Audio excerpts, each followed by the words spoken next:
Welcome, boys and girls. Miss Dawn and Miss Ann wanted to be with you all today since we haven't been able to be at church for a couple of Sundays.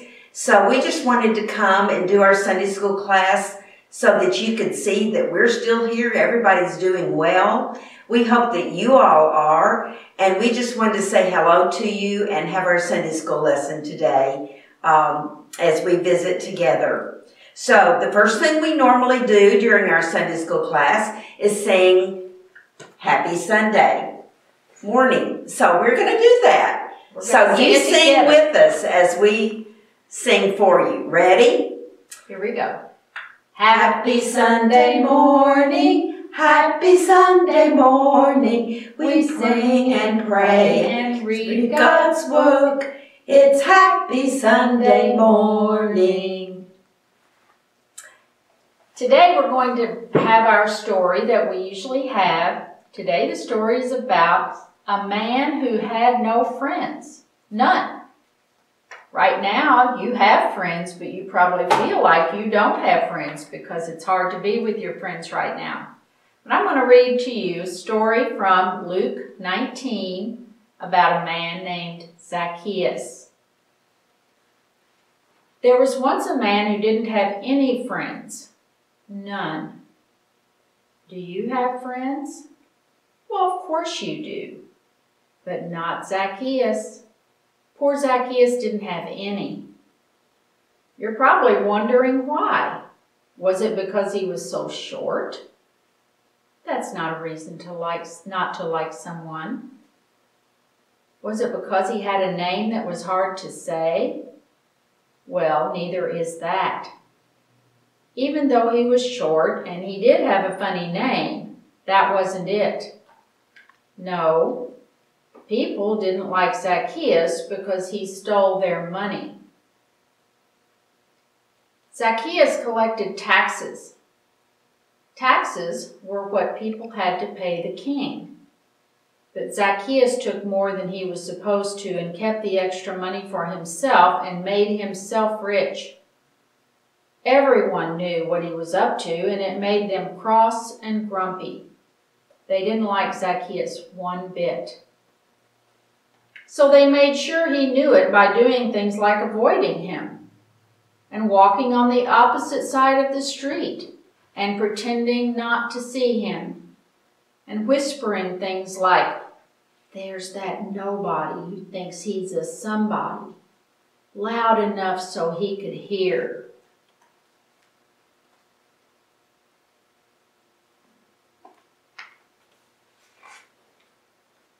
Anyway, one day a huge crowd gathered by the road. Jesus was coming to their town and everybody wanted to see him. Zaccheus wanted to see Jesus too, but everyone was too tall. He tried jumping up and down, but that didn't work. He couldn't see a thing. Luckily, Zaccheus had a good idea. "I'll climb that sycamore tree," he said. So he did. He was surprisingly good at climbing trees for a man who was so unusually short that he had to take a flying leap just to get into his chair in the morning.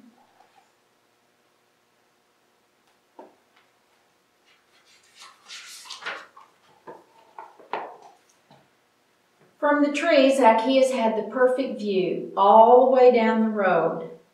Another minute, and suddenly Jesus was at the tree. He stopped and looked up. Zaccheus saw Jesus, and Jesus saw Zaccheus.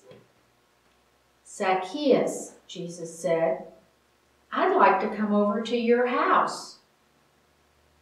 Zaccheus almost fell out of the tree. Come over to his house? No one ever wanted to come anywhere near his house, let alone inside it. So in the picture, you can see Zaccheus way up here, Jesus way down here looking up at him.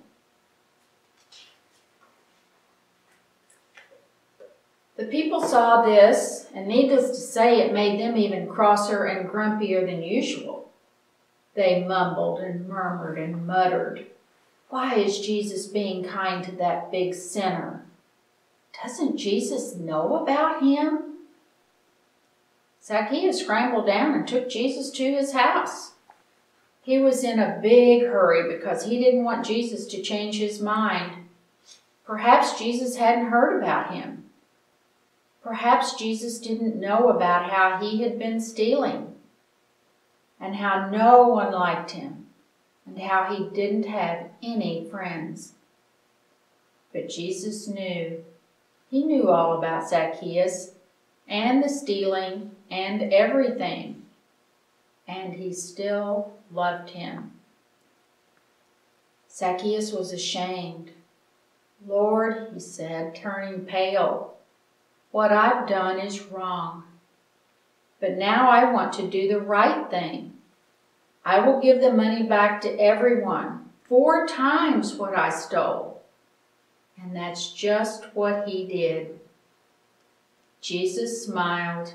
My friend, he said, today God has rescued you. Jesus loved Zaccheus when nobody else did. He was Zaccheus' friend even when no one else was, because Jesus was showing people what God's love was like. His wonderful, never stopping, never giving up, unbreaking, always and forever love. And here's a picture of Jesus and Zaccheus.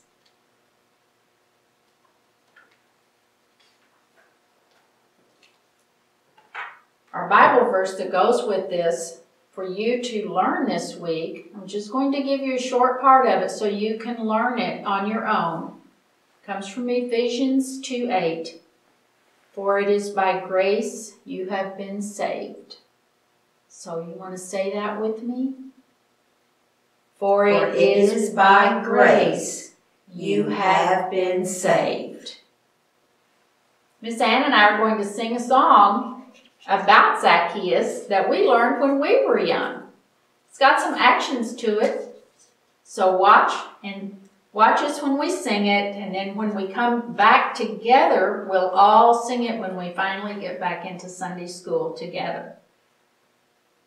Okay, ready? It's called Zaccheus Was a Wee Little Man. All right.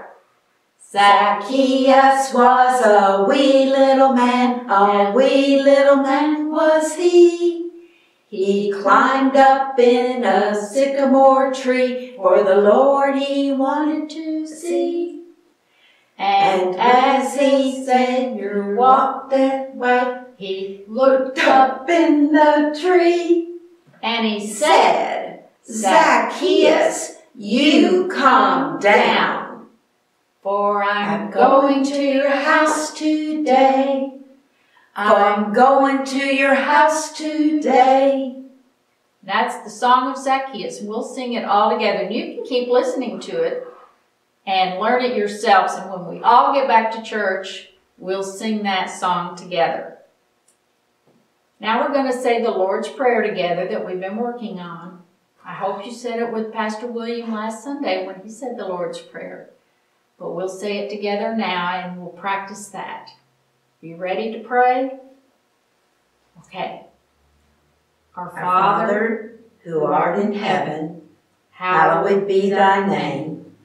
Thy kingdom come, thy will be done on earth as it is in heaven. Give us this day our daily bread, and forgive us our trespasses, as we forgive those who trespass against us. Lead us not into temptation, but deliver us from evil. For thine is the kingdom, and the power, and the glory forever. Amen. Okay, boys and girls, I want to show you something today that I have done for my grandchildren for several years in preparation for Easter. We've done this ever since they were like small, so I thought, they're getting bigger now and they probably won't be as impressed with this little activity, but they still ask me to do it even though my oldest granddaughter is in college. They still expect Grand Ann to do this resurrection garden. So I wanted to do it with you all, and maybe this can be something that you would like to add to your routine for preparation for Easter. It's called a resurrection garden, and we're going to build something that would be like the tomb that Jesus was in when he was crucified and taken off the cross. So we start with just a bowl like this. This is just a planter dish. You could even use a pie plate or some type of dish that has some sides to it. It doesn't matter. Anything that I use today, I'm sure you would be able to find something at your house that would work just as well. So the first thing I did, I put potting soil in this dish. That's all it is. If you aren't anywhere where you can go get potting soil, you could even go outside and just get some dirt and dig up some loose dirt, kind of crumble it up. And I've made it so that it's kind of mounded up a little bit in like a hill. Now I'm going to take a little pot. It's made out of the same material as my dish here, but you could even use a cup. You don't have to have something that looks just like this. So I'm going to place it down in the dirt. And what I would like to do is to kind of build some dirt up on top of it. So I'm going to kind of bury it down there, but leave an opening. I even brought some moss. There again, this might be just some pieces of scrap grass that you could get out in your yard. And I'm going to put it sort of up on top there. We want it to sort of look like maybe a cave would look. So just be sure that your dirt is all around. And now I'm going to just take grass seed. And I'm going to sprinkle this grass seed on the dirt. You might want to get a little bit of help from your parents to do this. But put quite a bit on, because if you know what the word germinate means, that means that the seed has to get ready to grow. And we're going to have to add some water in a minute. And we want to be sure that we've got a nice little stand of grass once we get it to start growing. I'm even going to put some up here on top of the cave or where the tomb would be, so that it will grow up there. Now, in order to get that grass seed to grow, we're going to have to add some water, aren't we?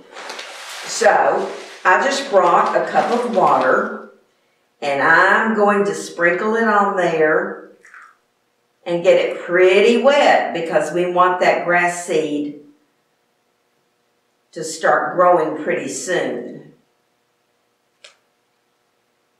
And once that starts growing, it's going to get pretty high. And guess what we have to do? We're going to have to trim it. So keep some scissors handy. And if it starts getting way too high, you just do it like you're mowing the grass and trim around it. Now, one more thing that I always like to add to my resurrection garden here are the crosses. So, some people just put one cross to represent Jesus. I like to go on and put 3 crosses. And you need to put that down in your dirt. I'm probably going to have to add some more dirt to mine right here so they'll stand up. So I'm going to kind of scoop them in like that. And I'll show you how to put that cross together here in just a minute. You can either choose one or go on and do the three because if you remember the story, there were two men on either side of the cross when Jesus was there. Now, in order to make your cross, just get a couple of little twigs out in the yard, break them off. They need to just be kind of small. And then you can take some twine or some wire, wrap around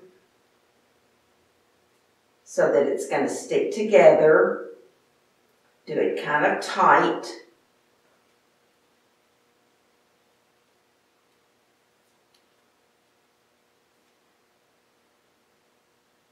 As I say, you could use wire, you could use raffia, you might even be able to use a rubber band, but just put it so that it will come together there. I'm going to tie that off.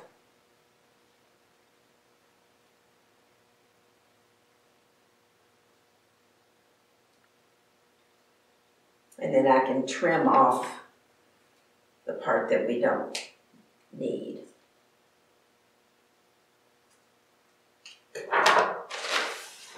So we're going to have our three crosses. And you can put them anywhere. I'm just going to put them back here so that you can see them. But if you know, you could put them anywhere in your dish. It doesn't matter. Oops. And as I say, if you make that a little bit, your dirt a little bit deeper, they will stand up. So we're going to have the three crosses represented there. And then, if you want to like just put some small rocks or some pebbles leading up to the tomb, then you can do that too. You might even have some smaller little rocks out in your yard that you could just kind of make a little path going up to there, or maybe even put some over to the side. And the idea is on Easter morning, our stone will be in front of our tomb. And then on Easter morning, we're going to take the stone away and we will see that Jesus is gone. Now, if you would like to even wrap up a little something, like here's just a little rock that, a little stone that we got last year at Easter time. And so I was thinking we might just wrap this in a little white cloth and we could put it in there like Friday before Easter. And that would be good. And then put the stone in front and Easter morning, take the stone away and take this would be gone away also. So that is my resurrection garden. I think Pastor William is going to put up a picture of what it will look like after the grass has grown up. But hopefully this is something you and your family would enjoy doing and have fun just watching the grass grow and thinking about leading up to Easter, the real meaning of Jesus being in the tomb, and then all of a sudden on Easter morning, he had risen. So, hope this is something that you will enjoy. Okay, Miss Dawn? To review what we've done today, we talked about Zaccheus, who had no friends, but Jesus was his friend. Jesus could see that even though Zaccheus wasn't always a good person, he was his friend and he loved him. And that's the good model for all of us, that we need to be kind to everyone, no matter what. We need to love them.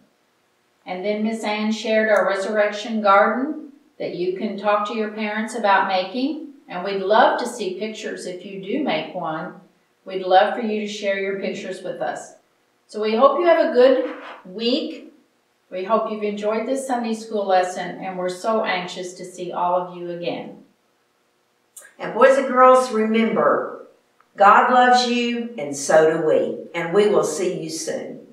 Bye now.